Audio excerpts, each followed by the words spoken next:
Jeudi 11 mai 2023, Élise Lucet revient sur France 2 pour animer un nouveau numéro d'Envoyé spécial. Et comme à chaque émission, la présentatrice va tenter d'éclaircir des sujets de société par le biais d'enquêtes.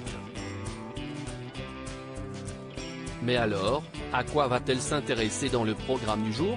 Dans un premier temps, ce sont les cambriolages qui seront au cœur du sujet ras-le-bol des cambriolages.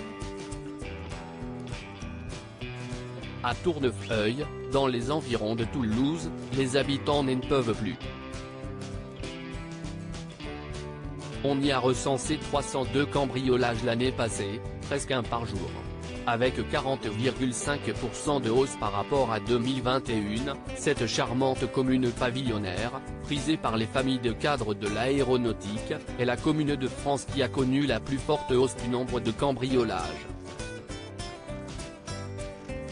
Après les confinements, qui avaient mis les voleurs au chômage technique, la flambée touche tout le pays.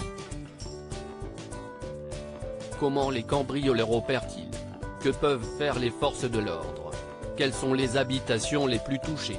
Voici les questions auxquelles elle va tenter de répondre. Et si rajeunir devenait possible?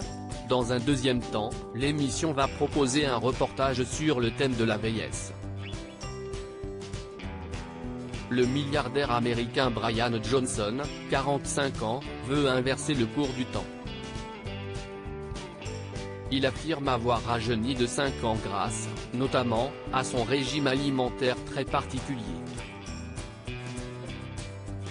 Faut-il le croire dans sa quête d'immortalité?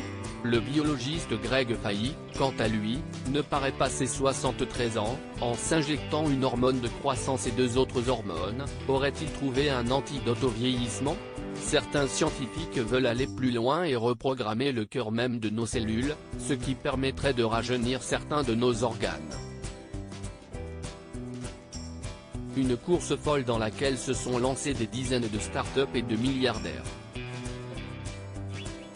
Objectif, mettre sur le marché des traitements accessibles au grand public. L'humanité serait-elle à un tournant de son histoire? Pourra-t-on un jour soigner la vieillesse comme on soigne une maladie? Les Français aux mains des mollahs. Le 28 septembre 2022, le voyage de la globe-trotteuse italienne Alessia Piperno a tourné au cauchemar. Elle a été arrêtée avec 3 autres touristes à Téhéran alors que les manifestants iraniens protestaient contre le régime des mollahs. Elle a alors vécu un épisode traumatisant qu'elle raconte pour la première fois.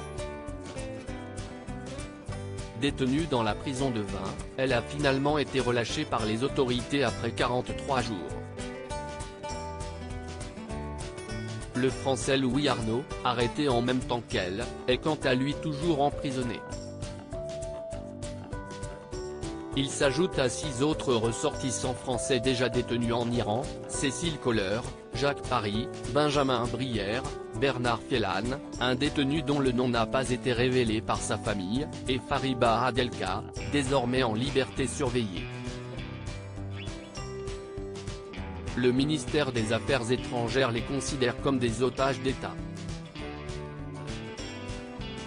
Pris au piège d'une crise diplomatique franco-iranienne qui les dépasse, leurs familles sont dans l'angoisse depuis des mois, voire des années.